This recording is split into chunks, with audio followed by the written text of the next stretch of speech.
Good morning mga ka-Unified. Welcome sa aking channel. Das the Chavez po, isang Unified franchisee.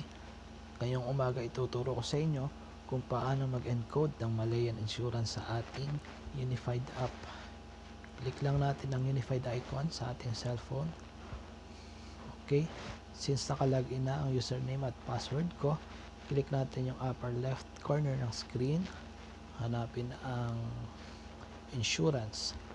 Then click personal accident. Okay. Under Malayan Insurance, meron tayong policy number. Select lang natin ang policy 1. Okay. Ito yung coverage niya. Ang premium ng policy 1 ay 80 pesos. Pero nabenta ko siya sa client ng 450. So may income ako na 370. Okay. Proceed na tayo sa pag-fill up ng details ng ating client. Mga ka-Unified, ito po yung example lang.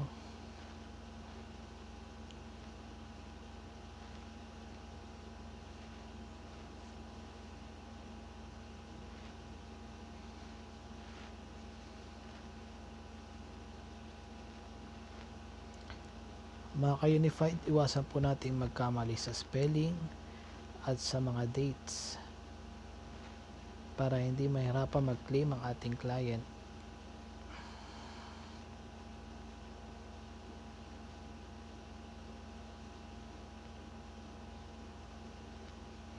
Sa beneficiary naman po, pwede nating ilagay asawa, kapatid, anak, magulang.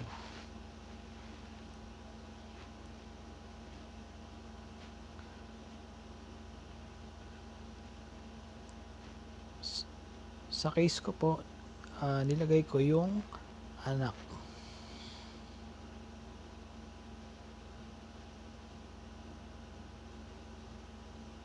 Okay. Pag nakompleto na natin yung details ni client, i-double check ulit natin bago i-click ang submit. Okay. Once sa submit na natin, may makikita tayong error sa ating screen. Huwag na natin itong pansinin kasi pumasok na sa system ang ating encode. Pag inulit natin ang pag-encode, magdodoble ang ating entry sa system. Okay. Para ma-check natin kung pumasok na sa system, punta tayo sa reports. Okay. Then, click insurance. Yan. Ito na yung details ng ating client. Makikita natin ang COC o ito yung parang reference number ng insurance certificate. Okay. Click natin yung download receipt.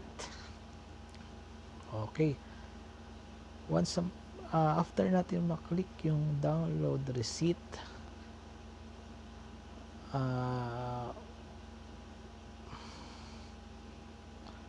i-view na natin yung certificate na dinownload natin.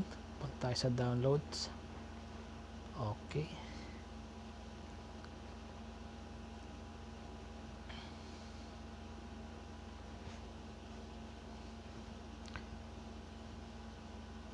Yan, mga ka-Unified. Ganito pa itsura ng certificate na ibibigay natin sa ating client. Pipirmahan nila itong portion na to.